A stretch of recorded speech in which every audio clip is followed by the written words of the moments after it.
Hello, this is Wes Hickey, Director of the School of Education at the University of Texas at Tyler. In this Weekly 5, I want to talk about a lawsuit in Pennsylvania that challenged the school's policy about passing out Bibles. And so when you look at it, basically is that there's a group of students who are part of the Christians in Action Club that were passing out Bibles during kind of off hours during the day, such as lunchtime and things like that. And I think to really understand this, we need to understand some more basic student speech type issues. If you go all the way back to the Tinker v. Des Moines, which took place in the late 1960s, and in this particular case, Mary Tinker and John Tinker were wearing these armbands to have a symbolic protest of the Vietnam War, and they were ultimately supported by the Supreme Court because there was not any type of disruption to the school day in what they were doing, and they simply may have disagreed with the administration, but that was not a problem as long as disruption there didn't occur. Later court cases began to look at issues of lewd speech and drug speech and things like that, which were ruled to be such that a school could punish those types of speech. But basically, symbolic speech or speech that is not disruptive is oftentimes very much supported.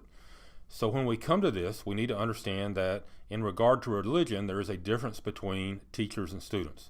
If a teacher is going out there and proselytizing, that would be an unconstitutional promotion of religion by the public school.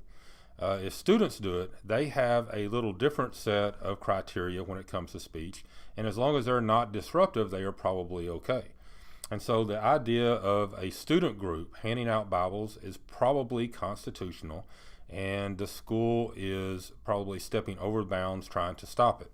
Now, there's a couple of things you need to be aware of is that as soon as this takes place, you open it up to other groups, other religions, anything to be able to pass out their documents as well. And that may be what the school is trying to prevent, is the potential backlash that comes from students that are handing out the Quran or the Bhagavad Gita, and especially, and this happens quite a bit now, is that some groups that call themselves Satanists want to be able to hand out things that relate to that. Now, most of the time, this is simply just trolling other religious groups, but they are out there, and that schools that are not stepping in and interfering with the idea of passing out other material oftentimes find out that they have other groups that try to hand out their material as well. And here at UT Tyler, let us know what we can do. If you like this Weekly 5, please pass it on to other people that you know within education. And remember to inspire and educate, be an architect of human potential.